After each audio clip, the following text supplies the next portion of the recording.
Hello, आज 3 तारीख महीना 4 2024 एजुकेशनल ड्यूटी के तहत बच्चों ने समाचार पत्रों में जो हेडिंग देखा है उसी पर एक प्रश्न रख दिया है कि विश्व का कौन सी सबसे महंगी कॉस्टली सिंगर थी जो देवदासी थी। वैदिक युग से प्रथा चली आ रही है देवदासी प्रथा का, जो विष्णु के मंदिरों में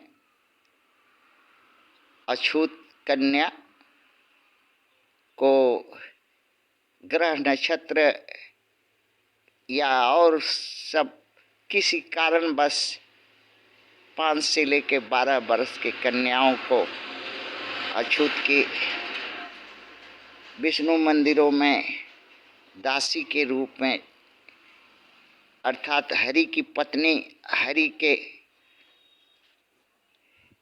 सेवा में रखी जाती थी। ब्राह्मण पंडित उस समय के रखवाते थे और स्वेच्छा से अछूत अपनी 5 से लेकर 12 वर्ष तक की लड़कियों को रखते थे। यह प्रथा वैदिक युग से चली आ रही है। हरि के मंदिरों में भारत भर में सभी मंदिरों में ये प्रथा थी।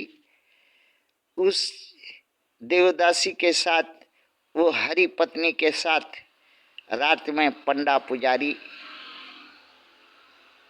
और ब्राह्मण क्षत्रिय वैश्य साहूकार सेठ अमीर धन्ना जमींदार सामंत पूंजीपति उद्योगपति बलात्कार करते थे रात में, और उनसे जो अवैध संतान पैदा होती थी हरिजन और हरिजाही कहलाती थी। क्या जो हरि की दासी नहीं है, ये प्रश्न है कि वो देवदासी हरि की दासी नहीं है जो कभी अछूतों के महापुरुषों के लिए गाना नहीं गाई। जो अछूतों के महापुरुषों के लिए गाने का ऑफर दिया गया तो नहीं गाई। 5 बिलियन तक देने का रुपया ठुकराई। वो गायिका कौन है और क्यों ठुकराई? उत्तर में बच्चों ने खोजा कि भारत कोकिला स्वर सम्राज्ञी अछूतों के लिए न गाने वाली स्वर्गीय लता मंगेशकर जी हैं।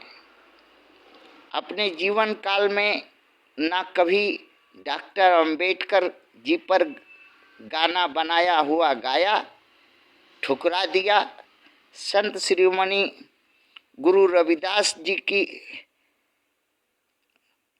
भजन या गाना उन पर बना हुआ उन्हें भी ठुकरा दिया, क्योंकि हरि की ब्याही थी, एक देवदासी थी। हरि विष्णु ब्रह्मा क्षत्रिय वैश्य के भगवान थे।